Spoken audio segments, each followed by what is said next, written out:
Magandang gabi, Ma'am Lodet. Magandang gabi, mga klase. Ang ating tatalakayan ngayon ay globalisasyong pang-ekonomiya and MNSC at TNC. Ang globalisasyong pang-ekonomiya ay tumutukoy sa lumalawak na interdependensiya ng mga ekonomiya sa buong mundo sa pamamagitan ng kalakalan, pamumuhunan, migrasyon at paglaganap ng teknolohiya. Kabilang dito ang integrasyon ng mga pambansang ekonomiya sa isang pandaigdigang sistema. At ito naman ang positibong epekto ng globalisasyon. Paglago ng mga ekonomiya. Ang globalisasyon ay maaaring magdulot ng paglago ng ekonomiya sa pamamagitan ng pagtaas ng kalakalan, pamumuhunan at produksyon.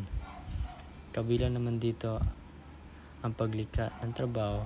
Ang mga MNC at TNC ay nagbibigay ng trabaho sa developing countries. At dito naman tayo sa negatibong epekto ng globalisasyon. Nandito ang pagkawala ng trabaho. Ang globalisasyon ay maaaring magdulot ng pagkawala ng trabaho sa mga developed countries na dahil ang mga kumpanya ay naglilipat ng produksyon sa mga bansang may mas mahabang pasahod. Pagkasira ng kapaligiran. Ang globalisasyon ay maaaring umantong sa pagkasira ng kapaligiran dahil sa pagtaas ng produksyon at transportasyon. Exploitation ng mga manggagawa. Sa mga developing countries ay mga manggagawa ay maaaring ma-exploit sa pamamagitan ng mababang pasahod at hindi ligtas na kondisyon sa pagtatrabaho. At dito naman tayo sa MNC at TNC. Ang multinational corporation at transnational corporation ay mga kumpanya na nagpapatakbo sa maraming bansa.